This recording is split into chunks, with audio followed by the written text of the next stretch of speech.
Good evening from Hofstra University in Hempstead, New York. I'm Lester Holt, anchor of NBC Nightly News. I want to welcome you to the first presidential debate. The participants tonight are Donald Trump and Hillary Clinton. This debate is sponsored by the Commission on Presidential Debates, a nonpartisan, nonprofit organization. The commission drafted tonight's format, and the rules have been agreed to by the campaigns. The 90-minute debate is divided into 6 segments, each 50 minutes long.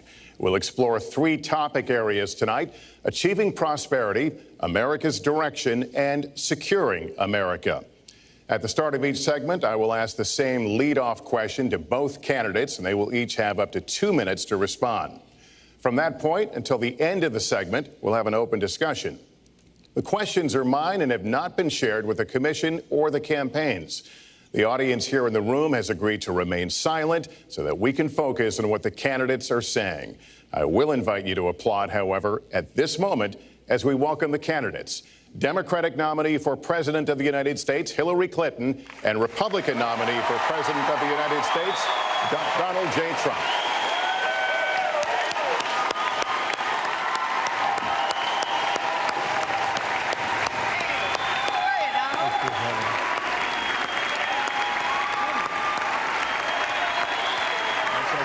Good luck to you.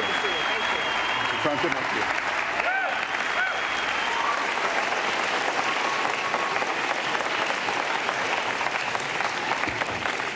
you. Well, I don't expect us to cover all the issues of this campaign tonight, but I remind everyone there are 2 more presidential debates scheduled. We are going to focus on many of the issues that voters tell us are most important, and we're going to press for specifics. I am honored to have this role, but this evening belongs to the candidates and just as important to the American people. Candidates, we look forward to hearing you articulate your policies and your positions, as well as your visions and your values. So, let's begin.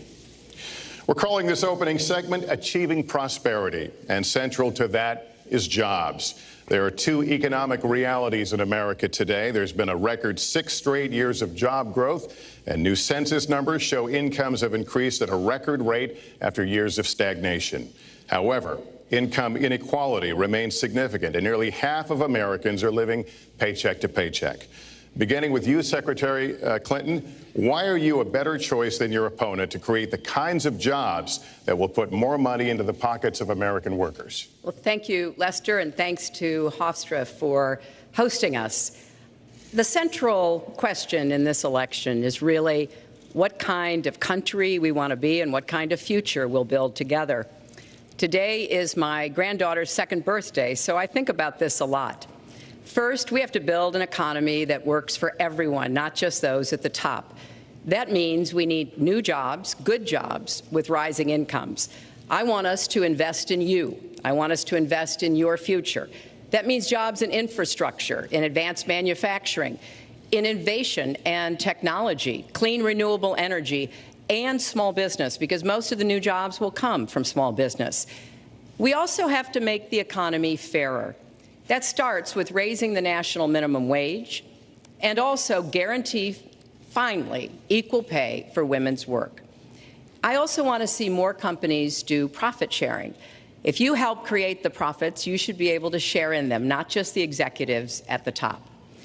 And I want us to do more to support people who are struggling to balance family and work. I've heard from so many of you about the difficult choices you face and the stresses that you're under. So let's have paid family leave, earned sick days. Let's be sure we have affordable child care and debt-free college. How are we going to do it? We're going to do it by having the wealthy pay their fair share and close the corporate loopholes. Finally, we tonight are on the stage together, Donald Trump and I. Donald, it's good to be with you. We're going to have a debate where we are talking about the important issues facing our country. You have to judge us. Who can shoulder the immense, awesome responsibilities of the presidency?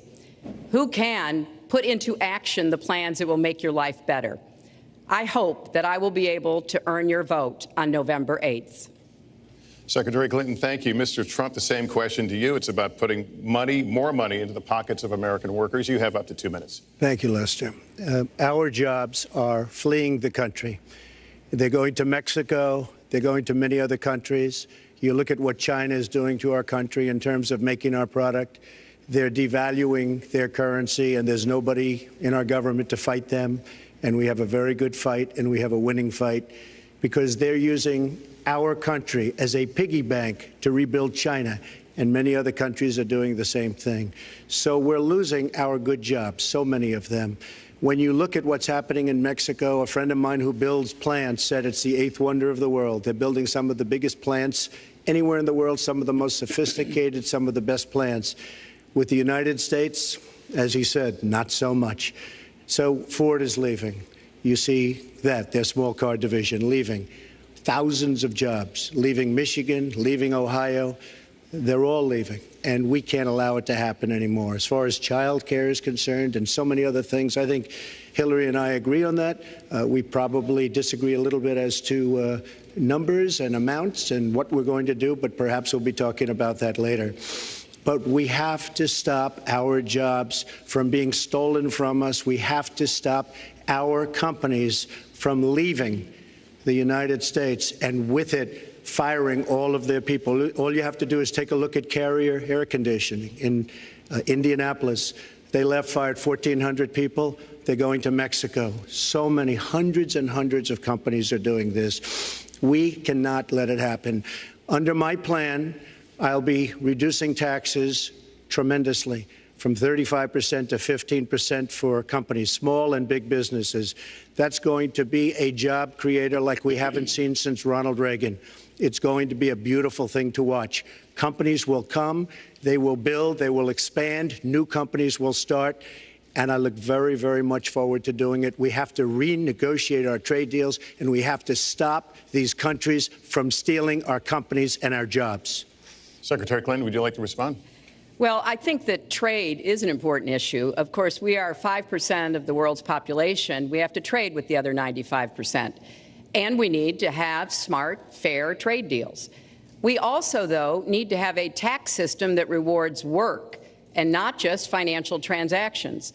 And the kind of plan that Donald has put forth would be trickle-down economics all over again. In fact, it would be the most extreme version, the biggest tax cuts for the top percent of the people in this country than we've ever had. I call it trumped up trickle down, because that's exactly what it would be. That is not how we grow the economy. We just have a different view about what's best for growing the economy, how we make investments that will actually produce jobs and rising incomes. I think we come at it from somewhat different perspectives. I understand that. You know, Donald was very fortunate in his life, and that's all to his benefit. He started his business with $14 million borrowed from his father, and he really believes that the more you help wealthy people, the better off we'll be, and that everything will work out from there. I don't buy that. I have a different experience. My father was a small businessman. He worked really hard. He printed drapery fabrics on long tables where he pulled out those fabrics and he went down with a silk screen and dumped the paint in and took the squeegee and kept going. And so what I believe is the more we can do for the middle class, the more we can invest in you, your education, your skills, your future, the better we will be off and the better we'll grow. That's the kind of economy I want us to see again. Let me follow up with Mr. Trump, if I can. You've talked about creating 25 million jobs, and you've promised to bring back millions of jobs for Americans. How are you going to bring back the industries that have left this country for cheaper labor overseas? How specifically are you going to tell American manufacturers that you have to come back? Well, for one thing, and before we start on that, my father gave me a very small loan in 1975, and I built it into a company that's worth many, many billions of dollars with some of the greatest assets in the world.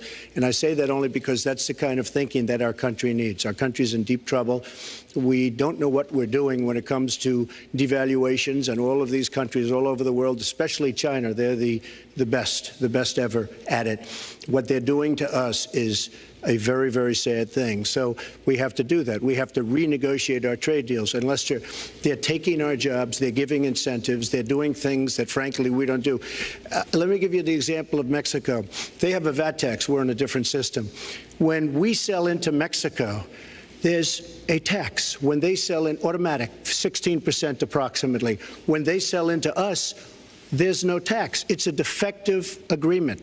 It's been defective for a long time, many years, but the politicians haven't done anything about it. Now, in all fairness to Secretary Clinton, yes, is that okay? Good. I want you to be very happy. It's very important to me. But in all fairness to Secretary Clinton, when she started talking about this, it was really very recently. She's been doing this for 30 years. And why hasn't she made the agreements better? The NAFTA agreement is defective just because of the tax and many other reasons, but just because of the fact. Let me interrupt just a moment. Secretary Clinton and others, politicians, should have been doing this for years, not right now because of the fact that we've created a movement. They should have been doing this for years. What's happened to our jobs and our country and our economy generally is, look, we owe $20 trillion. We cannot do it any longer, Lester. Back to the question, though, how do you specifically bring back jobs? American manufacturers, how do you make them bring the jobs back? Well, the first thing you do is don't let the jobs leave. The companies are leaving. I could name, there are thousands of them. They're leaving, and they're leaving in bigger numbers than ever. And what you do is you say, fine, you want to go to Mexico or some other country, good luck. We wish you a lot of luck. But if you think you're going to make your air conditioners or your cars or your cookies or whatever you make and bring them into our country without a tax, you're wrong. And once you say you're going to have to tax them coming in, and our politicians never do this because they have special interests, and the special interests want those companies to leave because in many cases they own the companies. So what I'm saying is we can stop them from leaving. We have to stop them from leaving, and that's a big, big factor. Let me let Secretary Clinton get in there. Let's stop for a second and remember where we were 8 years ago. We had the worst financial crisis, the Great Recession, the worst since the 1930s. That was in large part because of tax policies that slashed taxes on the wealthy, failed to invest in the middle class, took their eyes off of Wall Street, and created a perfect storm. In fact, Donald was one of the people who rooted for the housing crisis. He said back in 2006, gee, I hope it does collapse because then I can go in and buy some and make some money. Well, it did collapse. That's called business, by the way. 9 million people lost their jobs, 5 million people lost their homes, and $13 trillion in family wealth was wiped out. Now, we have come back from that abyss, and it has not been easy. So we're now on the precipice of having a potentially much better economy. But the last thing we need to do is to go back to the policies that failed us in the first place. Independent experts have looked at what I've proposed and looked at what Donald's proposed, and basically they've said this, that if his tax plan, which would blow up the debt by over $5 trillion and would in some instances disadvantage middle-class families compared to the wealthy, were to go into effect, we would lose 3.5 million jobs and maybe have another recession. They've looked at my plans and they've said, okay, if we can do this, and I intend to get it done, we will have 10 million more new jobs because we will be making investments where we can grow the economy. Take clean energy. Some country is going to be the clean energy superpower of the 21st century. Donald thinks that climate change is a hoax perpetrated by the Chinese. I think it's real. I did not. Science is real. I do not say that. And I think it's important that we grip this and deal with it, both at home and abroad. And here's what we can do. We can deploy 500 million more solar panels. We can have enough clean energy to power every home. We can build a new modern electric grid.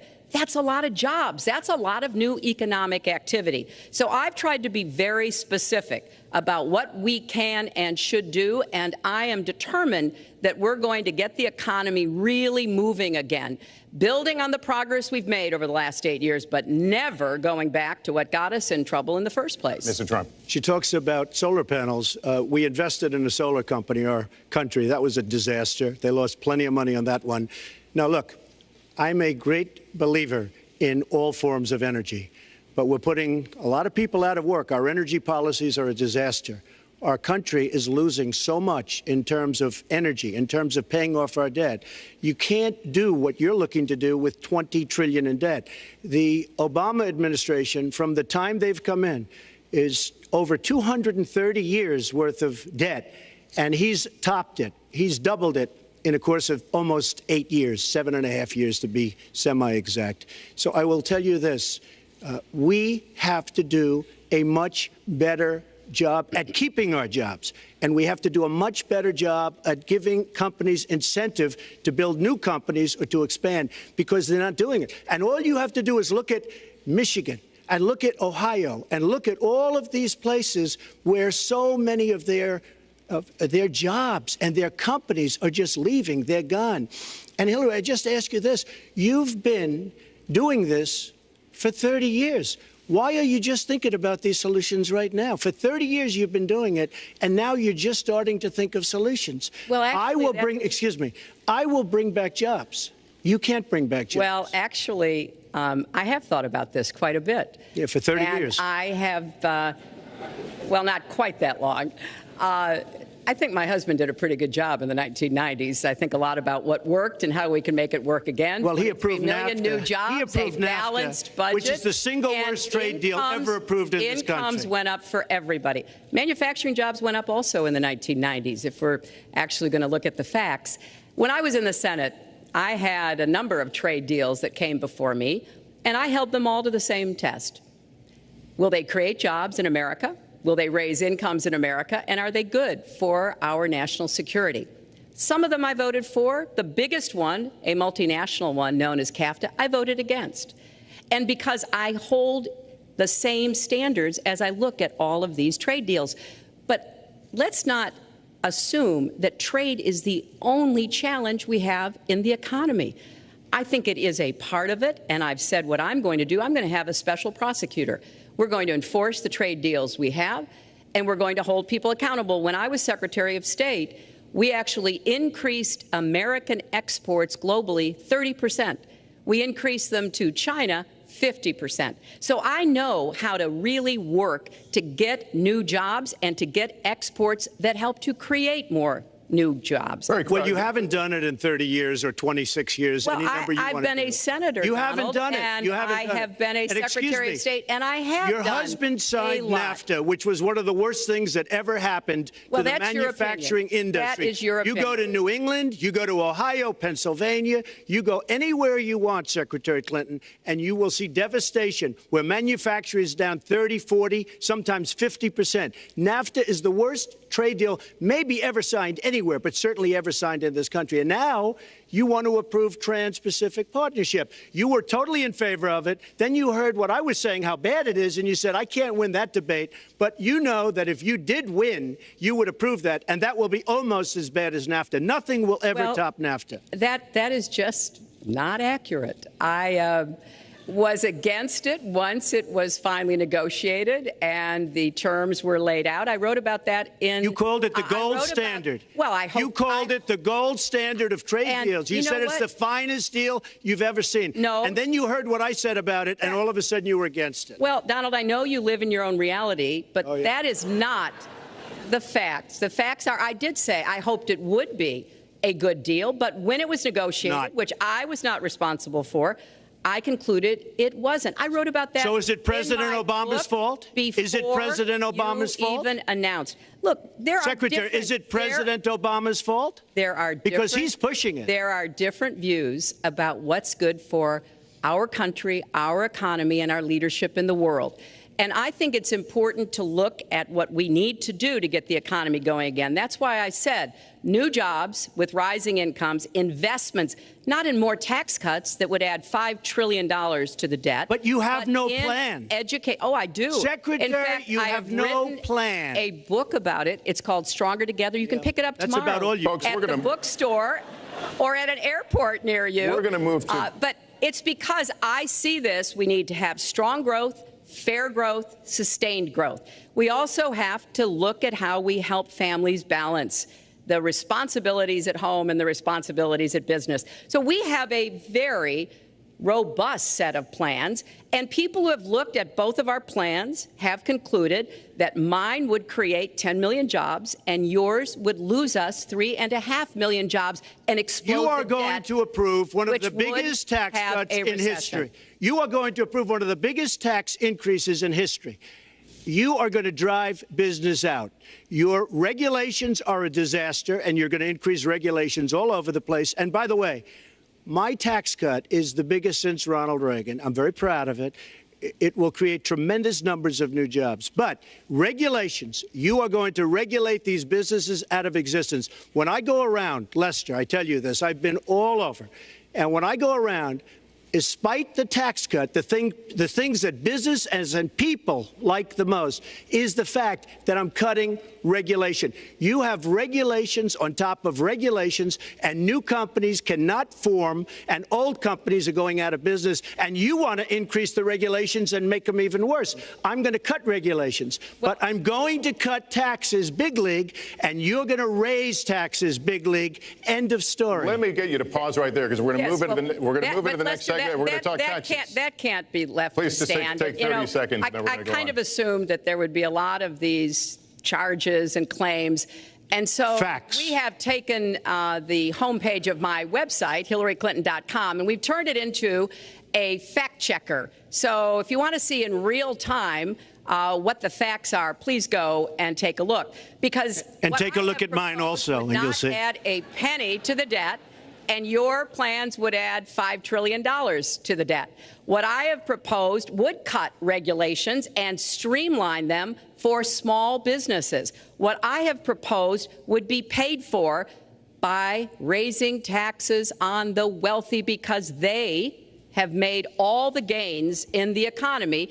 And I think it's time that the wealthy and corporations paid their fair share to support this country. Well, you just opened the next segment. Well, look, could I just finish? Actually, I think I should. I'm going to give you a chance right here. And you take a look at her website. She's going to raise taxes $1.3 trillion. Mr. Trump, and look at her website.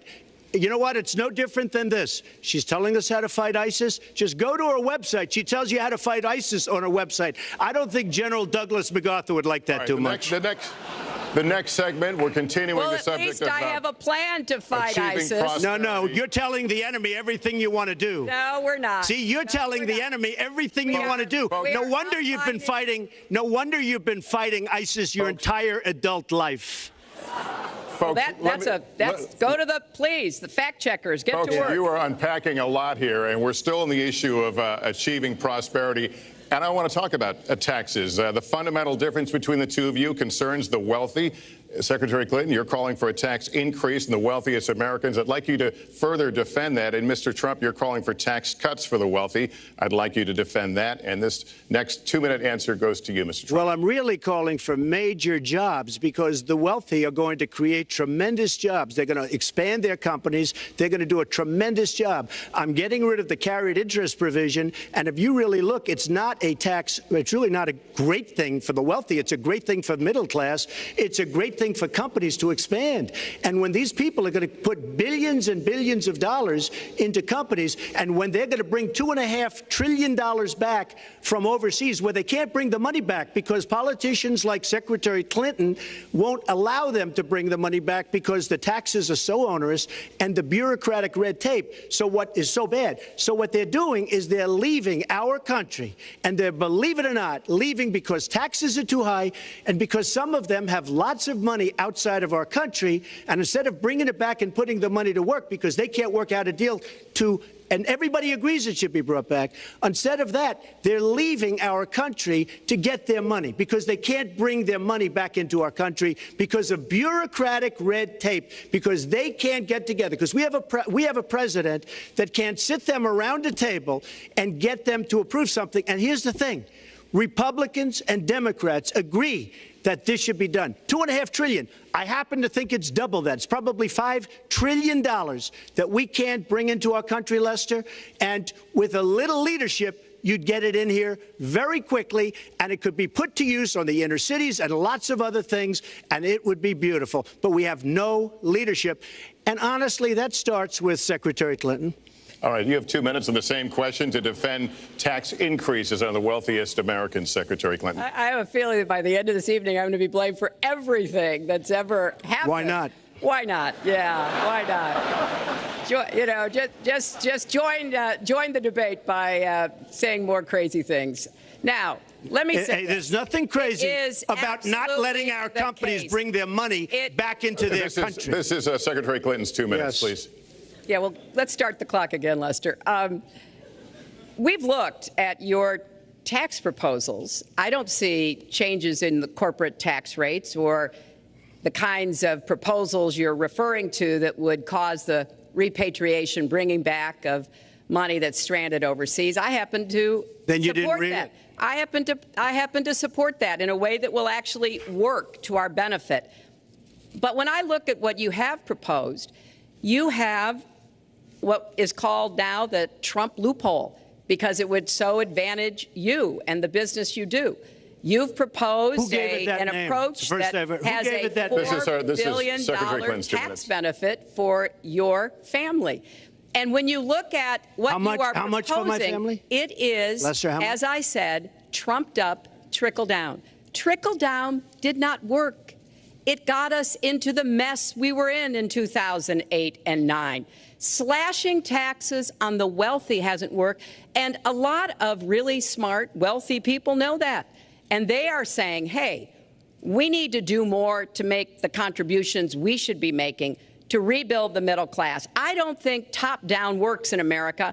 I think building the middle class, investing in the middle class, making college debt-free so more young people can get their education, helping people refinance their debt from college at a lower rate. Those are the kinds of things that will really boost the economy. Broad-based, inclusive growth is what we need in America, not more advantages for people at the very top. Mr. Trump, typical politician, all talk, no action, sounds good, doesn't work, never going to happen. Our country is suffering because people like Secretary Clinton have made such bad decisions in terms of our jobs and in terms of what's going on. Now, look, we have the worst revival of an economy since the Great Depression. And believe me, we're in a bubble right now. And the only thing that looks good is the stock market. But if you raise interest rates even a little bit, that's going to come crashing down. We are in a big, fat, ugly bubble. And we better be awfully careful. And we have a Fed that's doing political things. This Janet Yellen of the Fed is doing political by keeping the interest rates at this level. And believe me, the day Obama goes off and he leaves and he goes out to the golf course for the rest of his life to play golf, when they raise interest rates, you're going to see some very bad things happen because the Fed is not doing their job. The Fed is being more political than Secretary Clinton. Mr. Trump, we're talking about the burden that Americans have to pay, yet you have not released your tax returns. And the reason nominees have released their returns for decades is that voters will know if their potential president owes money to, who owes it to, and any business conflicts. Don't Americans have a right to know if there are any conflicts of interest? I don't mind releasing. I'm under a routine audit, and it'll be released. And as soon as the audit's finished, it'll be released. But you will learn more about Donald Trump by going down to the federal elections, where I filed a 104-page, essentially financial statement of sorts, the forms that they have.